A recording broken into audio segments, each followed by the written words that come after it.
Өдөртөө Улаанбаатарт 19 цаг 21 минут болж байна. Нийгмийн мэдээ хөтөлбөр зочны цагаар үргэлжилж байна. Манай мэдээний өрөөнд Монголын татварын мэрэгсэн зөвлөхийн нийгэмлэг ерөнхийлөгч Алтан Заяа хүрэлцэн ирсэн танд энэ орой мэндийг хүргье. За баярлалаа. Тэгэхээр татварын харилцааг зохицуулж байгаа хуулийн ерөнхий агуулгаар нь харах юм бол татвар төлөгчдөд дөрвөн янзын үр хүлээлгч гэсэн байгаа. Өөрөөр хэлбэл татвараа тооцох, тэгээд тэрийг бүртгэх, дээрэс нь төлөх, тайлагнах гэсэн. Тэгэхээр татвар төлөгч ийм олон үүргийг өөртөө хүлээчихсэн байгаа өнөө цагт татварын харилцаанд ороход ер нь ямар хүндрэл бэрхшээл тэднэрт учирч байна. За юуны төрөнд өнөөдөр телевиз үзэж байгаа одоо хүмүүстээ норон мэдээ хүргэе. За Монгол улс татварын харилцаанд үндсэндээ 1990 оноос хойш үндсэн хуулиндаа иргэн болгон татвар төлөх үүрэгтэй гэдгээр болоод оролцсон. Тэгээд татварын төлөлт тайлагнал энэ бүх асуудал татвар төлөгч өөрөө тодорхойлон төлнө гэдэг агуулгаар хэрэгжиж байгаа. Тэгэхээр энэ агуулгаар хэрэгжиж байгаа энэ тогтолцоо маань төлөв тайлагнахыг таны хэлдгээр энэ үүргүүдийг бол татвар төлөгч бизнес эрхэлж байгаа хүн болгон бас яг өөрөө мэдээд хэрэгжүүлнэхэд бол олон хуулийн заалтууд тэрийг дагаж гарч ирсэн заавар журмуудыг мэдих, за тэгээд тайлагнын систем бүртгэлийг мэдэх гээд нэлээд бас яригтай ийм ажилбаруудыг бол гүйцэтгэх шаардлага бол гардаг. Энэ шаардлагыг энийг хөнгөлөх асуудал бол татварын орчинд нэгдүгürt бол хуулиар олгогдсон, зөвшөөрөгдсөн эр бүхий мэрэгчлэлтний тусалцаагаар энэ асуудлыг бас хөгжүүлж болно.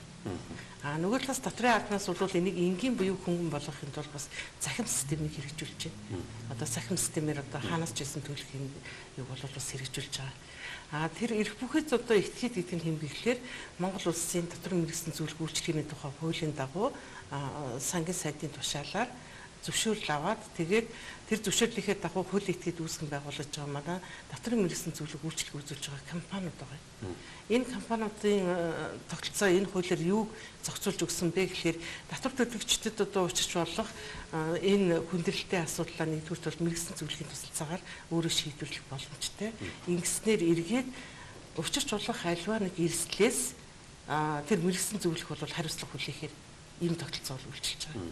Тэгэхээр энэ олон нийтийн бас олон улсад бас байдаг тогтолцоо татвараа төлөх тайлагнах, татврынхаа тооцоо тайлангийн гэдэг бол мэрэгжлийн мэрэгсэн хүний тусалцааг аваад тэр мэрэгсэн хүнийхээ үйлчилгээгээр өөрт учрах одоо эрсдлээ хамгаалах, татвар төлөгчийн хууль ёсны эрх ашиг хамгаалах ийм орчин бол бүрдсэн гэж бол Монголд бол үзэж болно.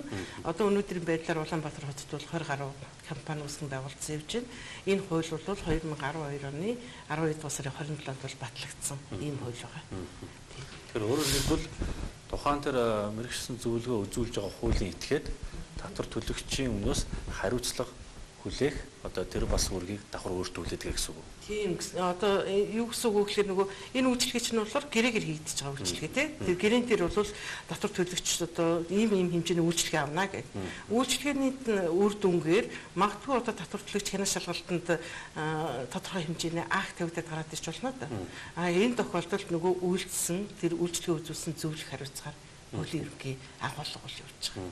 Тэгэхээр энэс өмнө одоо яаж исэн гэхдээ зэрэг дурын хүн тайлан гаргадаг тий. Тэр дурын хүн тайлан гаргаж байгаагийнхаа төлөө эргээд хянах шалгалтаар ч юм уу ямар нэгэн эрсдэл учрахад хинч хариуцлага хүлээдэг. Татвар төлөгч өөрөө л тэрийг хүлээх болдог. Энэ нь болохоор нөгөө татвар төлөгчийн хууль ёсны эрх ашигыг хамгаалж чадахгүй юм тогтолцоо байсан бол энэ тогтолцоо одоо энэ хууль батлагдаад энэ эрх бүхий этгээдүүдийн үүрэг өгснөрөө энэ тогтолцоог нэгэсэндөө хариуцлагатай болгож байгаа. Энүүгээр татвар төлөгчийн татвар төлөлтийн системийг илүү бас хөгжүүлж өгөх, тэдэнд үр өгөөжтэй болгох ийм тогтолцоог бий болгож байна. Тэгэхээр энэ тогтолцоог манай татвар төлөгчид өнөөдөр хэр сайн ашиглаж байна? За одоо өнөөдрийн байдлаар Улаанбаатар хотод нэг 20 гаруй компани үйл ажиллагаа явуулж байгаа гэдэг маань энэ бол бүгдээрээ л одоо бас үйлчлүүлэгчтэй л байж байгаа. Яг маасаар аваад үзэх юм бол нийт одоо 70 хэдэн мянган хууль этгээд байна шүү дээ Монгол тийм ээ. За дээр нь хувь хүний орлогын албан төвийн хуулиар чинь болохоор иргэн та бас өөрөө 2 сар 15 дотор тайлбарлах үүрэгтэй байж байгаа. Ингээхээр иргэн болгон байх уу гэд ингээд үзэхлээр за эдийн орлого олж байгаа гэж үзвэл эдийн засгийн идэвхтэй одоо хүн ам гэдэг сая гаруй хүн энд бол хамрагдахаар байгаа. Тэгээ энэ хүрийг ингээд аваад үзэх юм бол энэ 20 хэдэн компани гэдэг бол хаанч хүрэхгүй л дээ. Гэтэл цаана нь бол бас яг тэр зөвшөөрөл аваагүй тусгай одоо эрх бүхий этгээдээс зөвшөөрөл аваагүй мөртлөө энэ үйлчлэгийг үзүүлээд яваад байгаа бас хүрээг бол байгаа. Яванда энэ бол хуулийн дагуу бас цэгцэрэгдэж хариуцлагын систем рүү илүү одоо бас орох боломжтой. Тэгч одоо шаардлагатай байна. Хуулийн. Татвар төлөгч хугацаанд татвараа төлөөгүй, тайлангаа бүрдүүлээгүй. Ингээ хууль зөрчиж гэсэн яваад идэг. Тэрийг ад ил болгочихлоор надад чихтэйгээ хариуцлага тооцоолоо яах болов гэсэн нэг айц нь байгаад идэг. Гэхдээ би энийг засмаар байна гэдэг бас нэг хүсэл санаачлал нь байгаад идэг. Ийм хүнд энэ зөвлөгөө хэрэг болох уу? Энэ зөвлөх үйлчилгээ. Жинхэнэ хэрэг бол. Яагаад тэгэхээр тэр хүн маань хаашаа хандах уу? Би бас хуулинд нийцээд би нэг зөрчилгүй явчих гэж бодоод байна шүү дээ, тий. Тэгэхээр тэрийг яаж яах вэ гэдэгт жинхэнэ тусалцаа үзүүлэх үйлчилгээл энэ зөвлөх үйлчилгээ байна. Тийм учраас яг энэ тохиолдолд бол татврын байцаагч гэж хандхаасаа илүү энэ эрх бүхий этгээдэд нь хандах юм бол илүү тусалцаа үзүүлнэ. Тэгээд энэ харилцаа гэж бас энэ татвар төлөлтийн орчны харилцааг бас хуулинд бол маш их тодорхой заагаад өгсөн байгаа байхгүй юу. Тэгээд татрын байцаагч нь татрын одоо татвар төлөгчийн нэгтлэн бодох бүртгэл хөтлөх ханган шатны баримт үйлдэх тайлан тооцоо гаргах аудит хийх гэдэг зүйл нь хориотой зүйл болчихж байгаа. Татрын байцаагч. Тэгэхээр одоо манай татвар төлөгч нар зөвлөхийн үйлчлэгийг авалгүйгээр татрын байцаагч руу хандж байгаа бол хандвал нөгөө байцаагчийн хориотой зүйлийг хийлгэх ёс зүйн алдааг нэг ёсонтой гарах ийм асуудал болчиход байгаа. Тийм ээ. Тэгэхээр хандах эрх бүхий этгээдтэй хандаад хариуцлага өрүүлээд явах нь татвар төлөгчийн хууль ёсны эрх ашигыг хамгаалах гол механизм болж өгч байна. Хууль зөрчигдсэн байгаа татвар төлөгч ийм зөвлөх үйлчилгээ авснараа хариуцлагаас тойроод гарчихсан гэсэн үг шүү дээ. Үгүй.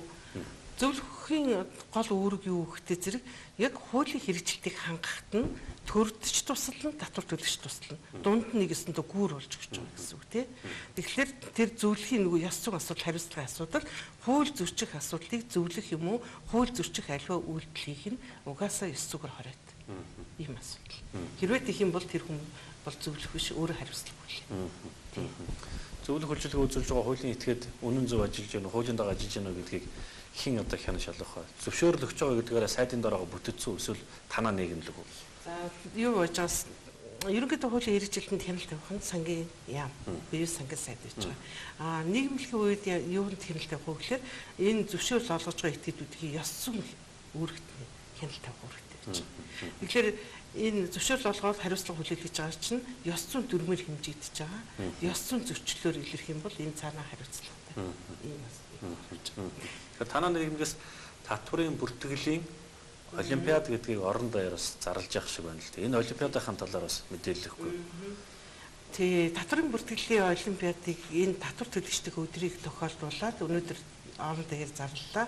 Энэ татвар төлөгчдийн өдрийг одоо тохиолдуулаад бол Монголын татврын мэргэжлийн зөвлөхийн нийгэмлэг татврын албатайгаа бас ямагт хамтын ажиллагаатай олон ажлуудыг бид нар бас хийж ирсэн түүх уламжлалтай. Тэгээ энэ уламжлалаа бид нар энэ олимпиадаар одоо энэ жил эхэлж байгаа. Энэ эхэлж байгаа нэг онцлог нь юу гэхээр татврын мэргэжлийн зөвлөхийн нийгэмлэгийн 10 жилийн энэ жил тохиолж байгаа. Тэгээд энэтэйгээ уялдаад одоо бид нар энэ олимпиадыг орон даяар зарлаж байгаа. Олимпиадын гол зорилго юу гэхээр нэгдүгээр хуулийн хэрэгжилтийг мэргэжлийн үүднээс хангах. Хоёрдугаарт мэргэжилтэнгүүдийг чадваржуулах. Ур чадварын дээшлүүлэх. Гуравдугаарт энэ ур чадварын дээшлснээрээ татврын харилцаанд одоо эерэг ойлголтуудыг бий болгох. Ийм зорилтыг тавьж байгаа. Ингээд энд бол үндсэндээ оюутнууд хамрагдаж болно, нэхлэн бодогч хамрагдаж болно, татврын итгэмжлэгдсэн нэхлэн бодогч хамрагдана, татврын улсын байцаагч бас хамрагдана. Тий.